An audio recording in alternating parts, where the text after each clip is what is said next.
warahmatullahi wabarakatuh. Alhamdulillahirrabbilalamin. Ya, gimana kabar anak-anak pada hari ini?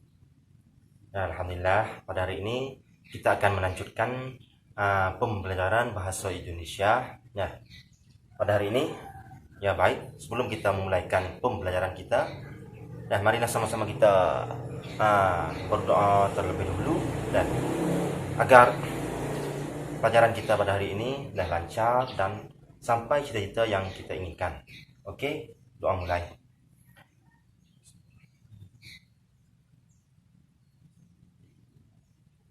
Ya, doa selesai. Oke. Pada hari ini, nah, kita mengadakan pembelajaran bahasa Indonesia kelas 8, yaitu bahasa Indonesia. Oke, pada hari ini kita akan belajar bersama-sama berkaitan dengan materi kita. Dan hari ini juga kita akan belajar melalui metode daring. Nah, hari ini kita melaksanakan metode daring oleh karena kita tidak bisa belajar dalam kelas oleh karena dengan sebab gara-gara virus corona. Nah, kita tidak bisa hadir dalam kelas, tapi kita bisa belajar dengan menggunakan media-media ataupun menggunakan daring. Bapak di rumah bapak dan anak-anak di rumah anak-anak bisa belajar bersama-sama. Oke. Untuk hari ini kita lanjut saja materi kita, yaitu pada hari ini kita akan belajar yaitu KD yang ke-44, yaitu menyajikan gagasan, pesan, ajakan dalam bentuk iklan, slogan atau poster secara lisan dan tulis. Dan ya, itu KD yang akan kita bahaskan pada hari ini. Nah, dan tujuan pembelajaran kita pada hari ini yaitu menyajikan iklan secara lisan dengan memperhatikan struktur teks iklan. Nah, teks iklan dan menyajikan iklan secara lisan dengan memperhatikan ciri kebahasan, yaitu ciri kebahasan di sini yaitu ciri kebahasan teks iklan. Nah, dan terakhirnya kita akan menyajikan iklan secara lisan dengan memperhatikan aspek lisan. Nah, itu sebagai tujuan pembelajaran kita pada hari ini. Nah, ya baik, itu sebagai tujuan pembelajaran kita. Maka selanjutnya langkah-langkah untuk kita belajar pada hari ini. Seperti biasa kita akan belajar, yaitu pertama kali Bapak menyampaikan materi berkaitan dengan teks iklan. Dengan sekaligus dengan memberikan video, bisa anak-anak itu lihat dalam video itu bagaimanakah iklan. Dan juga Bapak juga buka sesi tanya kepada anak-anak. Dan terakhirnya Bapak akan memberikan tugas kepada anak-anak pada akhir pembelajaran kita pada hari ini. Ya, oke. Maka selanjutnya kita mari sama-sama dulu. Apakah itu iklan? Kalau anak-anak mendengarkan kata-kata iklan, jelas anak-anak itu akan tahu apakah itu iklan. Karena iklan pada zaman sekarang ini, Bapak yakin sekarang iklan itu terlalu banyak. Baik iklan dalam media sosial, media elektronik, media cetak dan televisi, itu banyak sekali betul-betul iklan. Jenis iklan pada hari ini itu terlalu banyak. Maka Bapak yakin anak-anak itu tahu apa itu iklan. Iklan biasanya dibuat dengan tujuan untuk mempengaruhi, mengingatkan dan menginformasikan. Itu sebagai tujuan iklan. Dan salah satu yang paling penting dalam sebuah iklan yaitu teks iklan. Kita ingin membuatkan sesuatu iklan, seharusnya kita lebih tahu dulu apakah itu iklan, dan kita harus pelajari dulu gimanakah teks iklan. Maka untuk membuat tag iklan itu baik atau baik dan benar. Nah, untuk membuat tag iklan yang baik dan benar tentu tidaklah sembarangan. Ada aturan tertentu yang harus dilibatkan. Pada umumnya tag iklan memiliki struktur, kaedah kebahasan dan ciri-ciri khusus sesuai dengan fungsinya. Bahkan lembaga pendidikan juga mempelajari khusus berkaitan dengan tag iklan. Ya, okey, itu kita selalu berkaitan dengan iklan. Maka selanjutnya mari sama-sama kita lebih mengetahui, lebih tahu lagi, lebih mendalami lagi berkaitan dengan tag iklan, iaitu pertamanya kita membahaskan pengertian tag iklan. Tag iklan secara umum iaitu adalah suatu media komunikasi yang sangat efektif untuk menyampaikan informasi kepada target audiens dengan tujuan untuk mempengaruhi, mempromosikan, mengingatkan, menginformasikan tentang apa yang kita ingin diiklankan itu.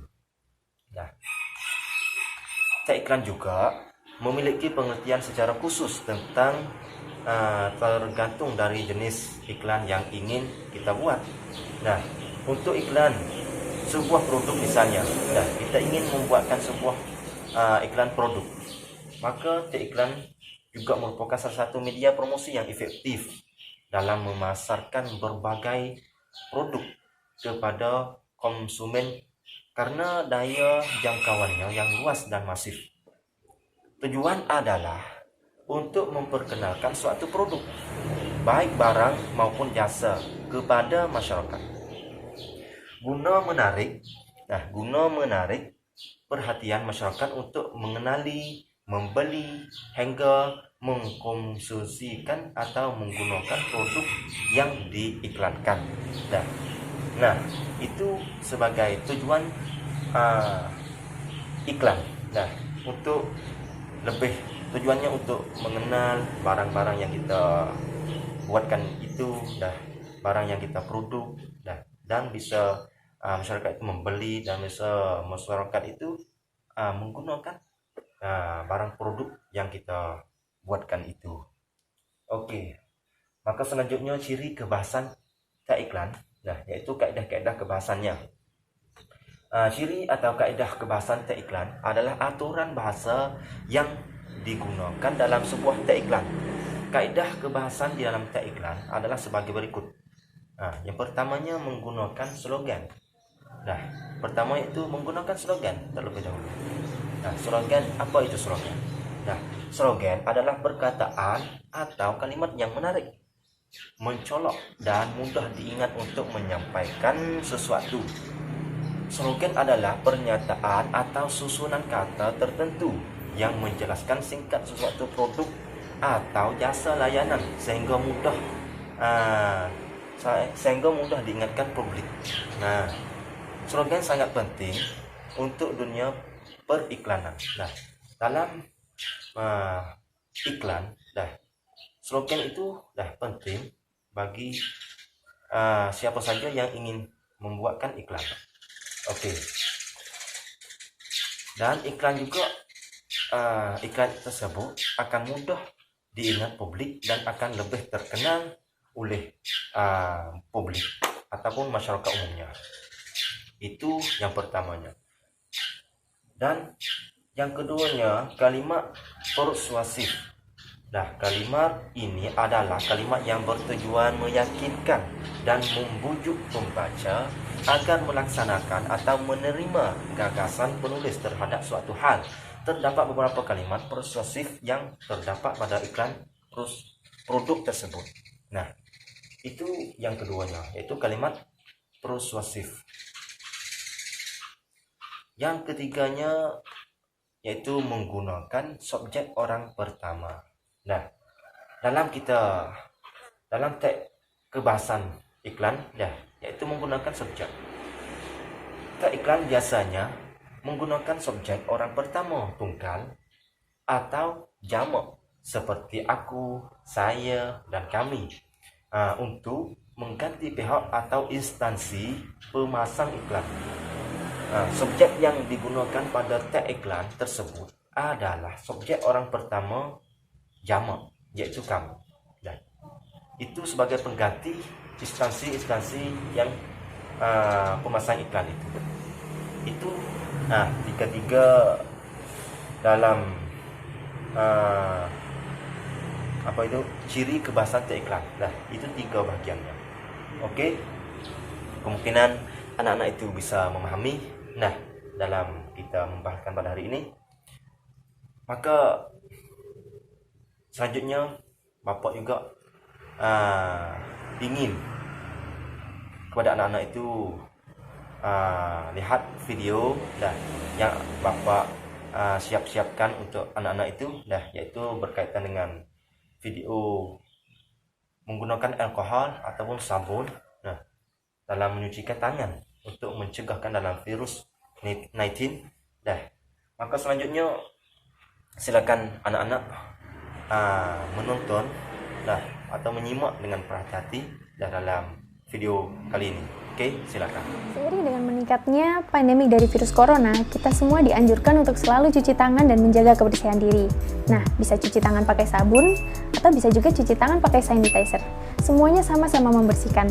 Tapi apa sudah benar penggunaannya? Di video kali ini aku mau jelasin tentang fakta-fakta cuci tangan, dan di akhir video nanti aku mau nunjukin tentang gimana cara cuci tangan 5 langkah benar. So, tetap stay tune dan enjoy the video. Menjaga tangan tetap bersih itu merupakan salah satu cara terpenting yang bisa kita lakukan untuk terhindar dari sakit dan menyebarkan kuman ke orang lain. Rekomendasi dari CDC, mencuci tangan dengan menggunakan air dan sabun itu dapat mengurangi hampir semua tipe dari kuman dan menghilangkan bahan-bahan kimia yang ada di tangan. Tapi ketika air dan sabun nggak ada, kalian bisa nih pakai hand sanitizer dengan kandungan alkohol 60%. Sebenarnya apa sih yang ada di telapak tangan kita? Jadi pada tangan kita ini terdapat mikroba, yaitu salah satu organisme kecil yang bisa iya ataupun bisa juga enggak menimbulkan penyakit. Terus ada juga kuman atau patogen yang dia ini merupakan jenis dari mikroba yang sudah pasti dapat menyebabkan penyakit. Cuci tangan dengan menggunakan sabun dan air mengalir ini jauh lebih efektif daripada cuci tangan dengan hanya menggunakan air aja. Kenapa? Karena kandungan surfaktan di dalam sabun ini benar-benar membantu untuk mengangkat mikroba kecil yang ada di tangan kita.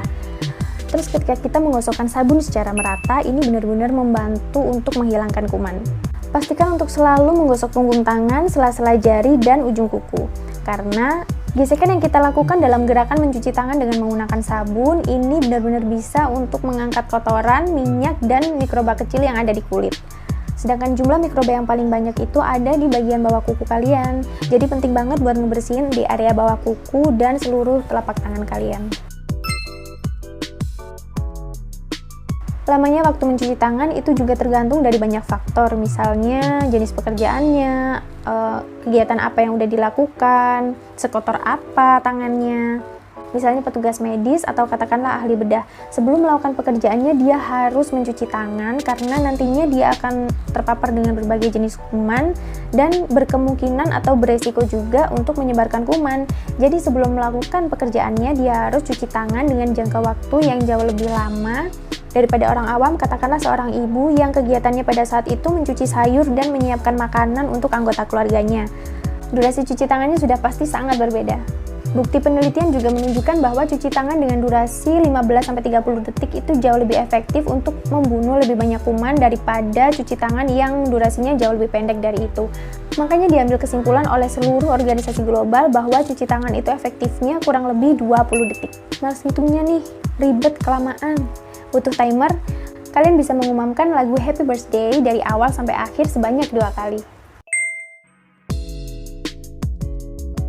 Terus gimana sih cara kuman bisa sampai ke tangan kita dan menyebabkan sakit?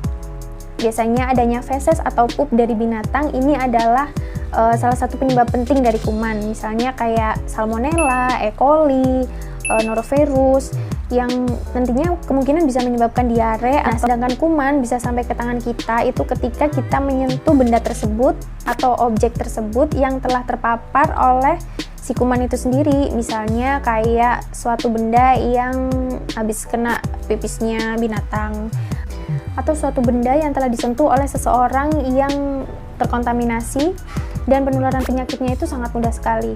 Pada saat ini mungkin coronavirus bisa jadi salah satu contohnya.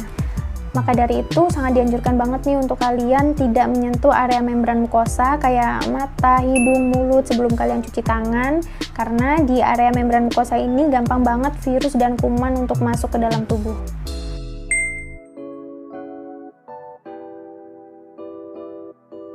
Banyak penelitian yang menemukan bahwa pembersih tangan yang mengandung alkohol dengan konsentrasi 60-95% itu jauh lebih efektif daripada pembersih tangan yang tidak mengandung alkohol atau non-alkoholik.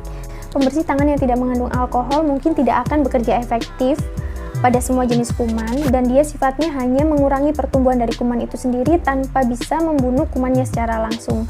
Jadi sebaiknya kalian pilih pembersih tangan yang mengandung alkohol dengan konsentrasi 60-95%. Tapi 60% itu aja udah cukup bagus kok. Pada saat kalian menggunakan hand sanitizer, sebaiknya kalian oleskan produk tersebut ke salah satu telapak tangan, lalu kalian gosokkan secara merata ke tangan kalian sampai itu kering. Jangan buru-buru dikeringkan dengan tisu atau dilapkan di baju kalian. Kenapa? Karena kalian dapat mengurangi efektivitas dari desinfeksi yang sama ketika kalian cuci tangan dengan menggunakan sabun. Jadi intinya kuman itu sebenarnya ada di mana-mana. Di semua barang yang ada di sekitar kalian, semua barang yang kamu sentuh itu pasti ada kumannya, dan mungkin dia akan stay di tangan kamu. So, penting banget buat kalian untuk selalu cuci tangan, menghindari kalian dari penyakit saluran pernafasan ataupun saluran pencernaan seperti diare, atau paling nggak kalian bisa mencegah penularan penyakit dari diri kalian sendiri ke orang lain dengan cara mencuci tangan.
Thanks for watching. Semoga kalian suka dengan videonya. Kalau kalian suka dengan video ini, jangan lupa klik like, komen, dan subscribe, serta share biar video ini bermanfaat buat teman-teman yang lainnya.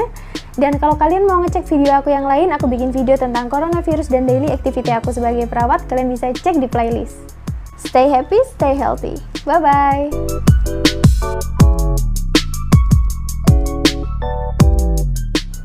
Oke, gimana? Nah, sudah nyimak video yang Bapak berikan?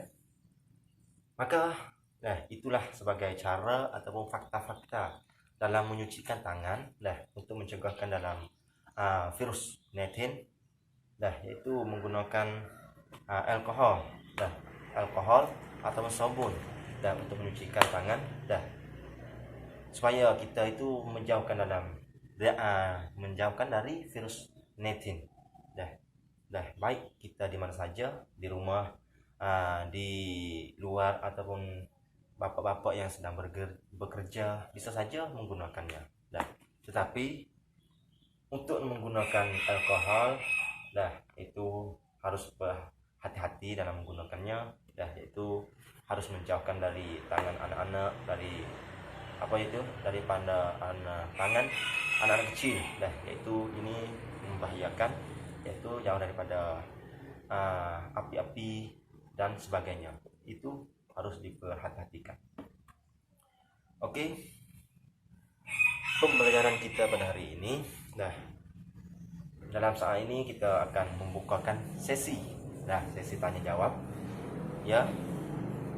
Anak-anak yang ingin ada soal ataupun ingin tanya apa saja berkaitan dengan materi kita hari ini, dah sengaja kita tanya melalui VA, dah lewat VA pada hari ini. Dah. Oke. Siapa saja bisa, dah. Oke. Maka selanjutnya pada saat ini akhir pembelajaran kita pada hari ini, dan Bapak juga ingin kepada anak-anak itu mengerjakan suatu tugas,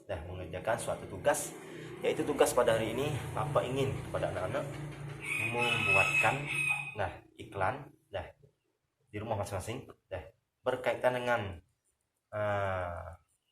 tentang virus corona.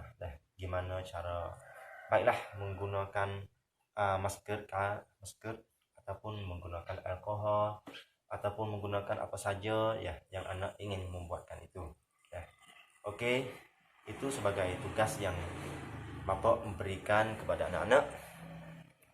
Mudah-mudahan anak-anak itu bisa mengerjakan dengan baik dan bisa meningkatkan pengetahuan anak-anak. Ya. Oke. Akhir pada hari ini pelajaran kita pada hari ini juga dengan akhir ingin juga Bapak pesan kepada anak-anak hati-hatilah dan jaga-jagalah kesehatan kita dan jaga diri kita baik-baik karena saat ini situasi dan kondisi saat ini sangat membahayakan diri kita. Jika tidak kepentingan apa-apa, janganlah kita keluar dari rumah kita, di rumah aja. Oke. Dan semangat dalam mengerjakan tugas. Akhir kata dengan nafas, wassalamualaikum warahmatullahi wabarakatuh.